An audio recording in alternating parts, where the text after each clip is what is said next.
I'm going to be making my roommate Keyshawn's mac and cheese pizza recipe that he doesn't think I'm going to be able to pull off without burning some aspect of this or creating something that just doesn't taste good. So I got the recipe here on my phone, and we got the ingredients here, which let's take a look at this. We have the Kraft mac and cheese deluxe. We have the pizza crust for it. Butter is important. We put bacon on top and cheese on top at the end. So we got plenty of stuff here to make this thing. So the first step, which he says, is going to be preheating the oven to 400 degrees. So I think I know how to start at least that component of this. So can we get a nice close in here on the oven? Look at that, 400. That's the number that he said. And then I almost couldn't find the start button, so we're already off to a great start. And now we're just going to let that do its thing. So we're going to stop momentarily because it's preheating. Okay, so our oven is at 400 degrees. So the next step is to take some of this bacon, which I'm going to grab a couple slices of. And we're just going to put it onto the... See, I can't even rip it apart because I'm trying to look at the instructions too. So we got some bacon there. And then... Oh man, look at that bacon. Does not want to work. Got some bacon there as well. Look at that. That might be enough. Maybe not. Probably not. Probably do one more slice of that. I'm trying to look at the instructions too, so I have one hand free. Which probably could have done that better, but alright. So we got the bacon there. Look at all that. Look at all that bacon. So the next step is to put it into the oven for 14 to 16 minutes to desired crispness. But I do believe this is pre-made bacon already. I don't remember exactly what kind he uses, so this could probably burn the crap out of this bacon, and we could have failed right from the very beginning, but we're going to just see what happens in there. So we'll cut to, well, not 14, 16 minutes from now because we have to make the water boil in there, but I'm going to go ahead and put this in there, and then we'll cut to that part. Okay, so we have the water beginning to boil. It's taking its time, but as you can see, we have 10 minutes left on the microwave. This is a microwave. This is an oven. And then inside, we have the bacon that I definitely think is getting burnt to a crisp in here. So we're probably not going to keep it in there for 10 minutes, 10 more minutes, 9 more minutes now. We're going to probably have to take that stuff out pretty soon here. He knew I was going to do this. He knew I was going to burn the bacon. But it definitely could be worse. First attempt, first try. No. We're going to take a plate, put the bacon on the plate, and then start soaking the grease out of that. Because that's the next thing he said to do. We don't need that big of a plate. So the bacon is degreasifying, I guess, even though it is still burnt. And over here, we're about to pour all of this in here. So we got, look at all that. Look at all that mac and cheese. And we're gonna pour it in. And then we're gonna grab our spoon and start stirring it.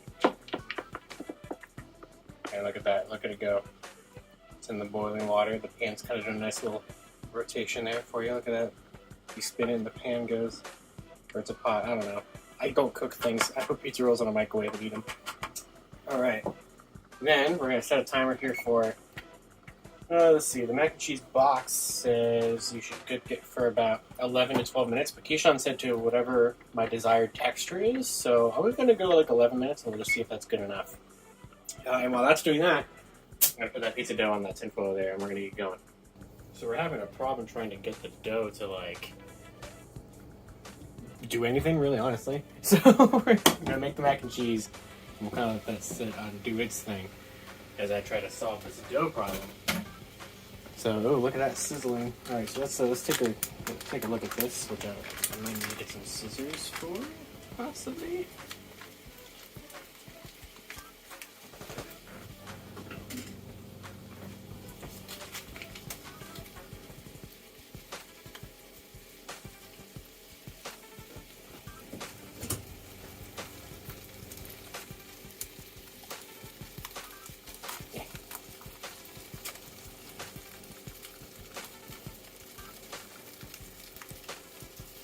I don't like the look of this.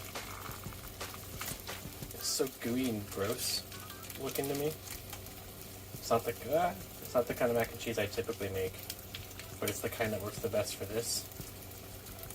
And also could possibly be the only thing that I actually make correct tonight. We'll see. Because what, we burnt the bacon, and I'm failing with the dough. So My track record right now is not the absolute greatest, but we'll see. We'll see what I can pull off with that.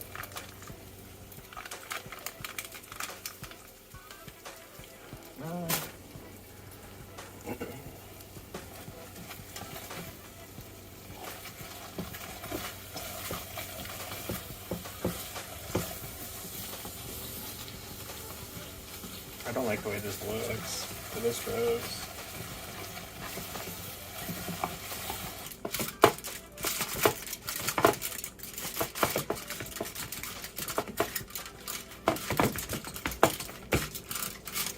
I want this to turn out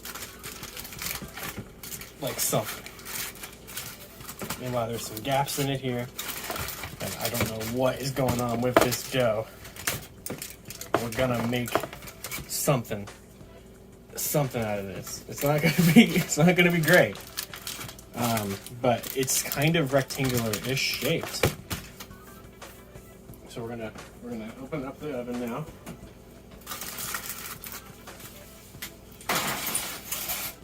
And give that 5 minutes. Now we're doing things a little out of order here because we should have already had that in there while this was finishing, but we were dealing with dough issues. So this is what's gonna happen. Okay, so we have that, which is something, and then we got butter.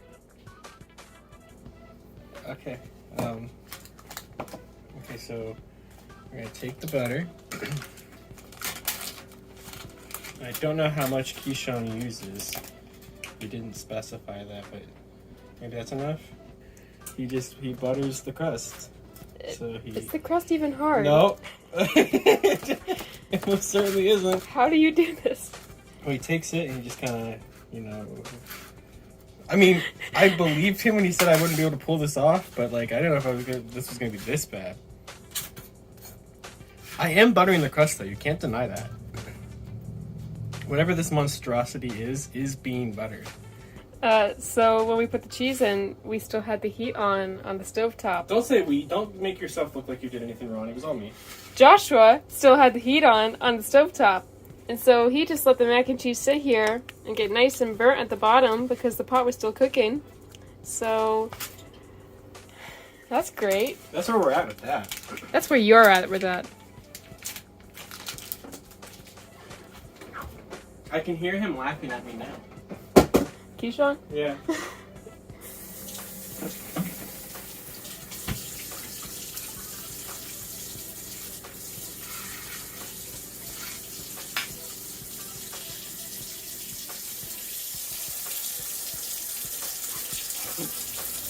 Hmm.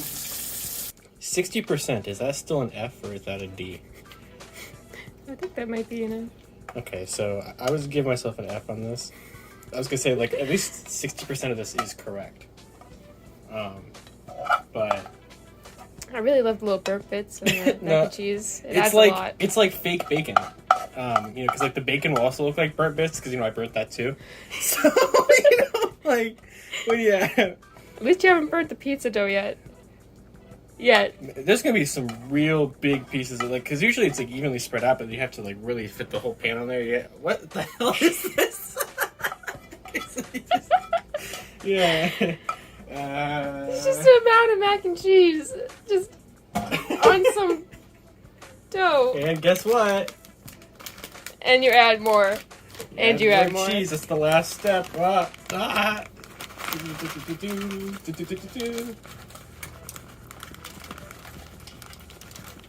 Now, is this or is this not a pizza? All of Italy is crying. Oh, right yeah. Uh-huh. Keyshawn is crying right now. Oh, my God. All right. Well, have fun in there, buddy. Can't wait to see how you turn out. It's just shattering.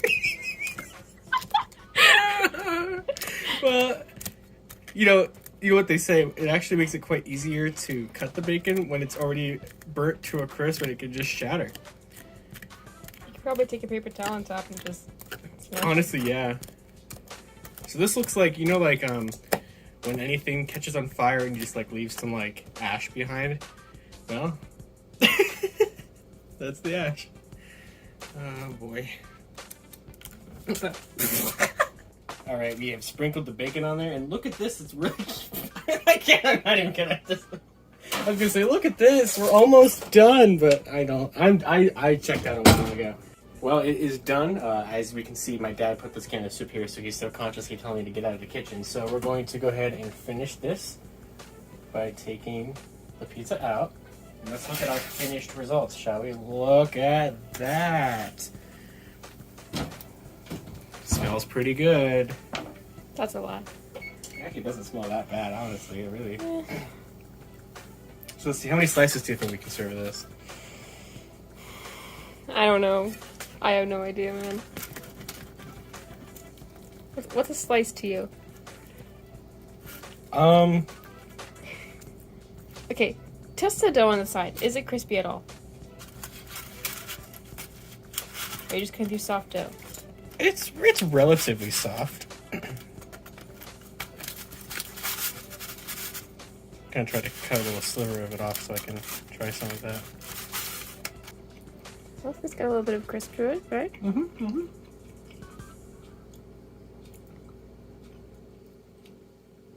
mean, it kind of smells like when he makes it. You know, see how how's the mac and cheese turn? You know what? It could be better, but I'm not unimpressed, or I'm not. Well, I am. I mean, it's about what I expected. Maybe I made my own recipe. Maybe I made my own version of this that is not better. I'm never going to say it's better, but potentially, like, what is this? It's not a pizza, but it's a food. Just the general area of it. So that is how you make Josh's mac and cheese pizza using Keyshawn's recipe. So they say, you know, learn from your inspirations and kind of make your own thing. Gotta say, that's exactly what we did here today. So I'm gonna eat this entire thing, and if I live to tell the tale, you'll see this video on Too Many Topics at some point. I have not told Keyshawn that I was filming me doing this, because he, like I said, he didn't believe that I could, and he was right. But I did not tell him that I was going to make a video out of this, so I'm going to send it to him, and then you guys are also going to get to see it. So this is the kind of content that you can get on my second channel here. So be sure to subscribe to Too Many Topics if you are coming over from Toku Topics, or you just somehow found this in your YouTube recommendations. This is what you can expect. So until next time, you guys can find me on Twitter at The Ranger Key or Lightning Fig PR, and I'm going to dive into this.